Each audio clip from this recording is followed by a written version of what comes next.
Mūzika, manuprāt, ir vienkārši satriecoša. Šeit es redzu visas tās mūzikas tradīcijas, kas man ir tik ārkārtīgi tuvas. Te mēs varam just gan Richārdu Štrausu, gan Vāgneru, gan Šimanovski, gan Māleru, gan Emīlu Dārziņu.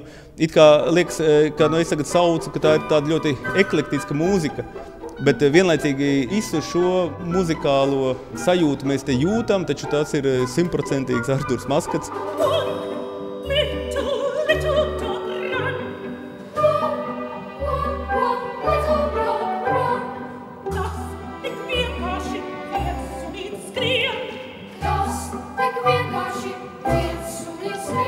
Mums jāsaprot, ka ebreji, kas iznīcināti tika Latvijā, bija mūsu kultūras, mūsu tautas liela sastāvdaļa.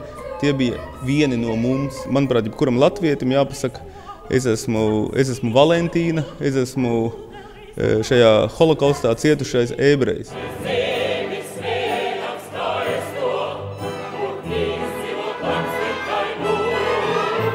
Tas ir arī ļoti svarīgi šajā dažādu ārkārtīgu aizspriedumu laikā, kad valstu ideoloģija tiek būvēta uz visādām fobijām un tādiem metafiziskiem uzstādījumiem. Mums ir ļoti svarīgi par šīm tēmām runāt, izrunāt un ar tām identificēties. Un mēs varam tagad salīdzināt, kas notika Vācijā, kad, protams, ne jau pēc sava prāta, bet pēc pārējās pasaules forsēti visu nacismu un hitlerismu idejas tika, varētu teikt, izravētas ar saknēm, un kas notiek Krievijā, kur joprojām uzskata, ka Staļins neko sliktu nav darījis, un pat Putins tikko atļāvies pateikt, ka Molotov-Ribbentropa pakts ir bijis ok. Mēs varam salīdzināt šīs sabiedrības. Mēs redzam, kā tās ir attīstījušies.